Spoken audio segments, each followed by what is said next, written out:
तो कैसे हैं आप सभी लोग। मेरा नाम रुद्राक्ष है और आज हम सभी का फिर स्वागत है केस स्टडी एपिसोड में। आज हम बात करने वाले बेंगलुरु केस के बारे में। बेंगलुरु में मेन वाली नाम की एक जगह होती है जहाँ से बहुत गंदी, जहाँ पर एक बिल्डिंग में बहुत ही गंदी स्मेल आ रही होती है। वहाँ से इतनी गंदी स्मेल आ रही, पहले तो इतना स्मेल नहीं था बट वो वहाँ पर बहुत स्मेल आने लगती है एक फ्लोर से। जिसके बाद आस पड़ोस के लोग कंप्लेन करते हैं लैंडलॉर्ड से। अब इसके बाद लैंडलॉर्ड अगले दिन आता है, वो दरवाज़ा खोलता है, जिसके बाद वो देखता है कि अंदर से खून के धब्बे और छींटे थे। स्टार्टिंग से बात करते हैं। महालक्ष्मी नाम की एक लड़की होती है जो कि 29 साल की थी।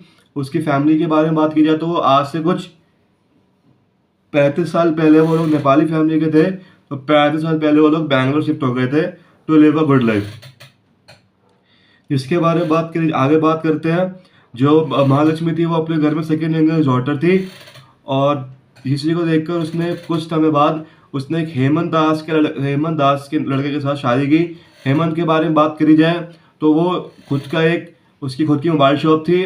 और महालक्ष्मी के बारे में बात की जाए तो वो एक मॉल के अंदर ब्यूटी सैलून के अंदर काम करा करती थी। दोनों की शादी को 4 साल हो गए थे और उतने में ही दोनों को एक बेटी होती जिसका नाम जिसको 4 साल हो गए थे। बेटी भी उनकी 4 साल की हो गई थी। और अगर बात करी जाए धीरे धीरे, लेकिन अक्सर जो 4 साल का जो इनका रिलेशनशिप था, 4 साल की शादी में वो ज़्यादा खुशहाल नहीं थे। इनके बीच अक्सर लड़ाइयाँ होती रहती थी, इतना ज़्यादा इन दोनों के बीच प्यार नहीं था। लेकिन इसको देखकर उसके बाद जहाँ पर महालक्ष्मी काम करती थी वहीं पर एक अशरफ नाम का बंदा भी काम करता था।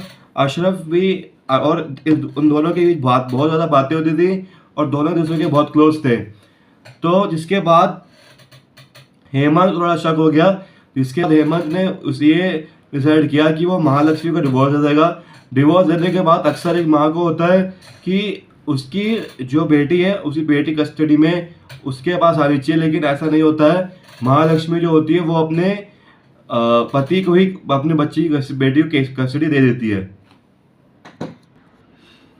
तो जैसे कि मैंने आपको बताया कि उनके डिवोर्स के बाद भी इतनी ज़्यादा कोई दिक्कत नहीं होती थी, कोई इतनी प्रॉब्लम नहीं आई।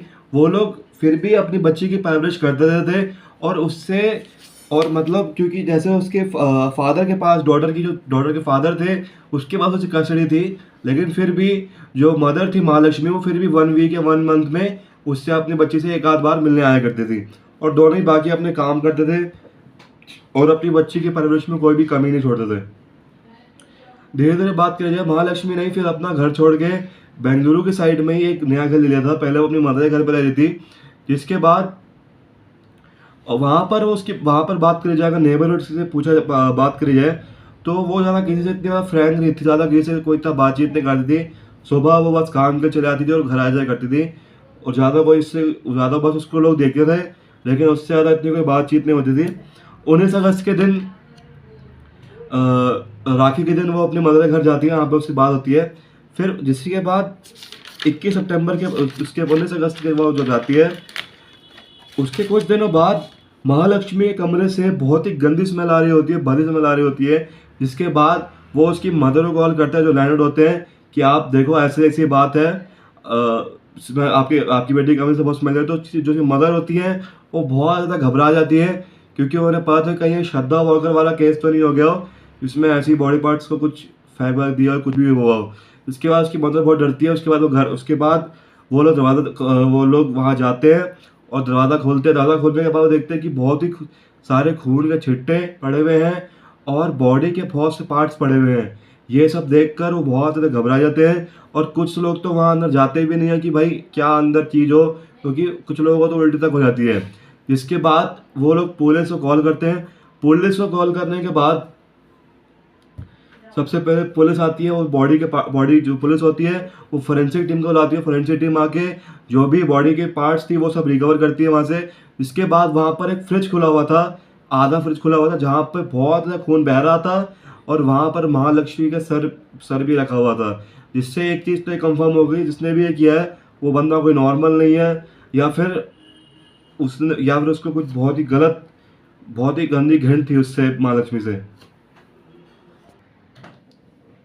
जैसा कि मैंने बताया कि उसकी डेड बॉडी पड़ी हुई थी, तो पुलिस का सबसे पहले शक जो उसकी मदर होती है वो जो उसके पहले पति थे हेमंत को बुलाते हैं। हेमंत से इंटरोगेशन होती है। तो हेमंत की इंटरोगेशन के माने तो वो ये कहता है कि जिस दिन भी ये मर्डर हुआ है उस दिन तो वो था ही नहीं, वो वहाँ पे भी नहीं था। और जब पुलिस सीसीटीवी फुटेज चेक करती है तो तो उसमें भी वो कहीं नज़र नहीं आता है। इसके बाद कुछ टाइम बाद हेमंत जो होता है वो ये कहता है कि मुक्ति का अशरफ नाम के लड़के के साथ भी रिलेशनशिप था। इसके बाद अशरफ से बात की जाती है, लेकिन अशरफ भी पुलिस को सीसीटीवी फुटेज में नहीं दिखता है। अब पुलिस थोड़ा परेशान हो चुकी थी, लेकिन उसके बाद पुलिस जो होती, जितने भी महालक्ष्मी के पास के लोग थे, जितने भी उसके फ्रेंड्स थे, वो सभी को पुलिस थाने बुलाती है। लेकिन उनमें से ही सब लोग आते हैं अपना बयान देने के, लेकिन उसमें से एक बंदा नहीं आता है, जिसका नाम होता है मुक्ति रंजन रॉय। मुक्ति रंजन रॉय के बारे में बात करी जाए तो वो भी एक उसके उसके महालक्ष्मी का उसका भी रिलेशन था, लेकिन उसके बाद ही, और वो सीसीटीवी फुटेज में दिख रहा था, क्योंकि अशरफ और हेमंत ये दोनों ही सीसीटीवी फुटेज में नहीं दिखे थे, पास के किसी भी सराउंडिंग में नहीं दिखे थे।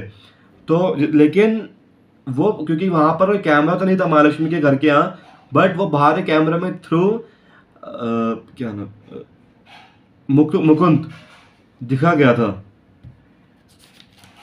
मुक्ति जो था वो दिखा गया था। अब अगर बात करें जाए तो सारा शक जो था मुक्ति के ऊपर चला जाता है, लेकिन इसी के बाद मुक्ति का एक भाई भी होता है, जिसका नाम होता है स्मृति। स्मृति की बात करी जाए,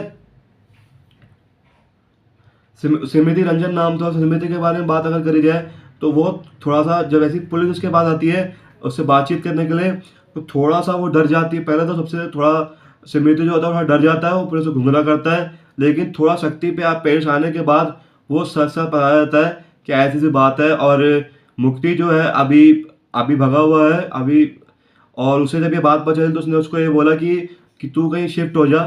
इसके बाद उसकी मुक्ति की थोड़ी पुलिस उसको ढूंढना चालू स्टार्ट कर देती है।